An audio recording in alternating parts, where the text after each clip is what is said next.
Welcome to Durwang creative studio. Durwang की कहानियां। गोरी बहन की शादी।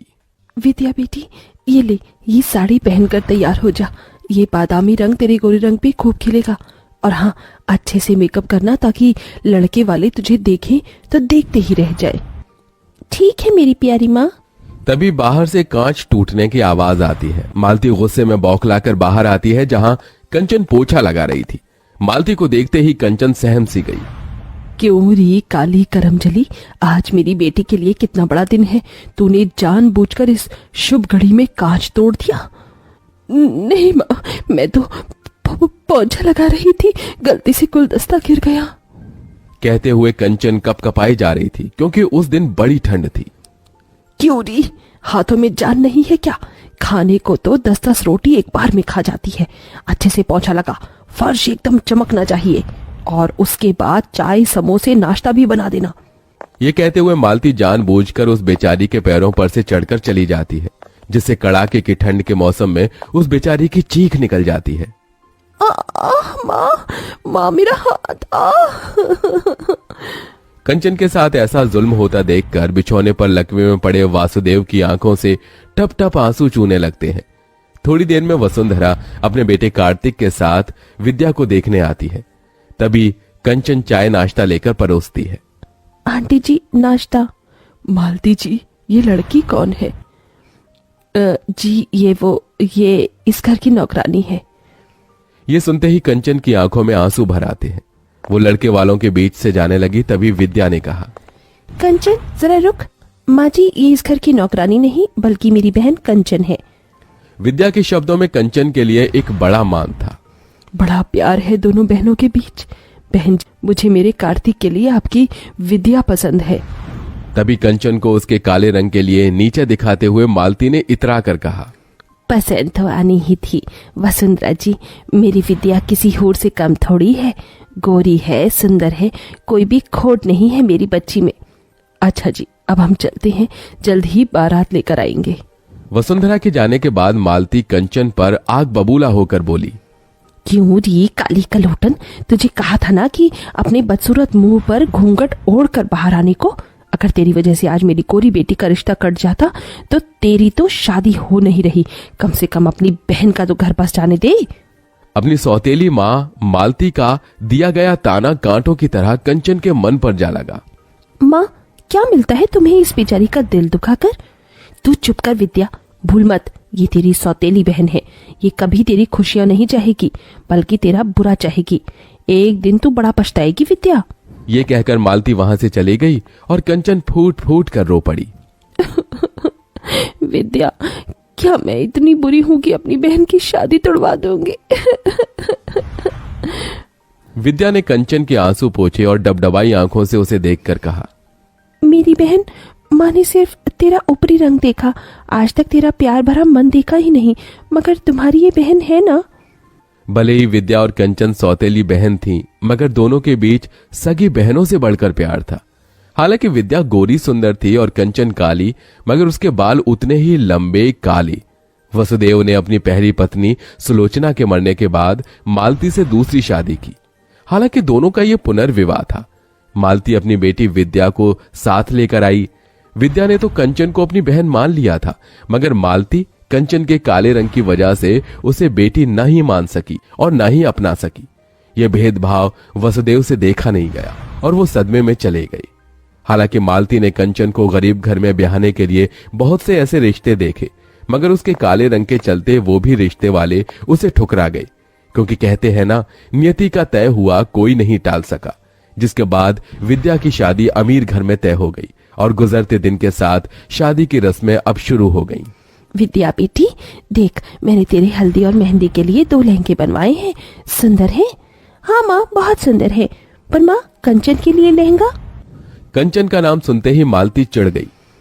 अरे शादी तेरी है, उसकी थोड़ी होने वाली है। दुल्हन तू है और कंचन मेरी बहन। अरे देख, इस पीले वाले लहंगे में कितने अच्छे बेल बूटे हैं और ये हरा वाला लहंगा मेहंदी के टाइम पर पहनना है। तेरी माँ ने कैमरे वाले को भी बुलाया है और तू चिंता मत कर, उसे भी दे दूंगी मैं कपड़ा। थैंक यू माँ। मालती ने कंचन को देखते हुए उसे एक बड़ा पुराना सा सूट पहनने को दिया जो कि कई जगह से फटा भी था। एरी कर लो, ये ले पहन लियो तू। बिना किसी शिकायत के कंचन ने उसे स्वीकार कर लिया और विद्या को हल्दी मेहंदी लगने लगी। पड़ोसनों ने गाना बजाना भी शुरू कर दिया। हल्दी लगाओ रे, तेल चढ़ाओ रे, बन्नों का गोरा बदन चमकाओ रे। मेरी बच्ची कितनी सुंदर लग रही है। अरे मालती, अब क्या विद्या को हल्दी में ही नहला देगी? और क्या, रज रज के हल्दी लगाऊंगी, तभी तो मेरी विद्या का गोरा रंग खिलेगा। सबने बारी बारी से विद्या को हल्दी लगाई, मगर कंचन एकदम पीछे खड़ी थी। कंचन, तू अपनी बहन को हल्दी नहीं लगाएगी? आना, दूर क्यों खड़ी है? तभी मालती ने कंचन को हल्दी लगाने से रोक दिया। क्या हुआ माँ, तुमने मुझे रोक क्यों दिया? क्योंकि मैं नहीं चाहती कि तू अपने इन मनहूस काले हाथों से मेरी बेटी को हल्दी लगाए। कहीं मेरी बेटी का रिश्ता टूट गया तो? इतना अच्छा घर द्वार मिला है। मालती के साथ सभी पड़ोसन भी कंचन पर ताना कसने लगी। ठीक कह रही है मालती, अरे ये तो है ही अभागिन, दुनिया में आते ही माँ को खा गई। वही तो, इसे तो इस शादी के शुभ रस्मों से भी दूर ही रखो, इसकी काली नजर न लग जाए। होने वाली दुल्हन को वैसे भी इतनी गोरी और सुंदर जो है। बस बहुत हुआ, मैं मानती हूँ कि मेरी बहन का मुझे हल्दी लगाना मेरे लिए शुभ है। कंचन, मुझे हल्दी लगा। कंचन ने अपनी गोरी बहन को हल्दी मेहंदी लगाई, तभी कुछ हल्दी उसके चेहरे पर लग गई। हे राम, ये तो अपशकुन है, दुल्हन की हल्दी इसे भी लग गई। कंचन उस हल्दी को धोने लगी, तभी रुक जा कंचन, कहने दे इन्हें जो कहना है।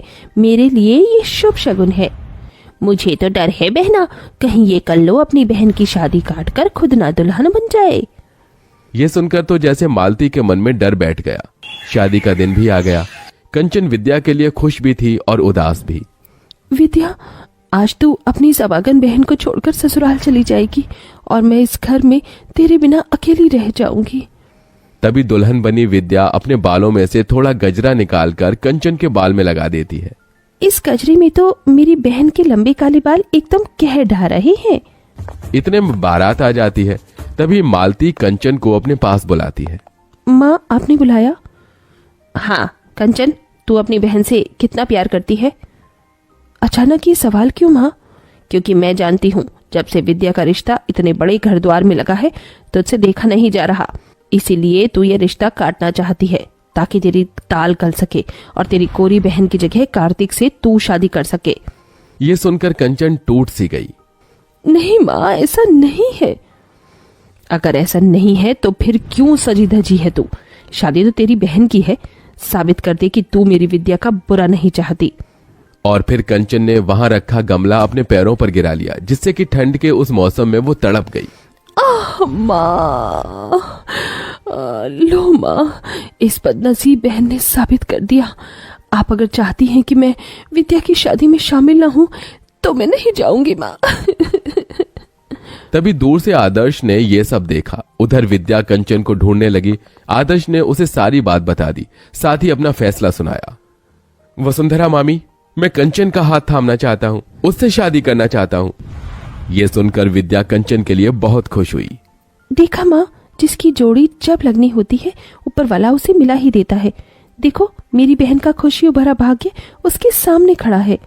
मालती के मन में पछतावे का गुबार भरा था, जो आंसू बनकर बहने लगा।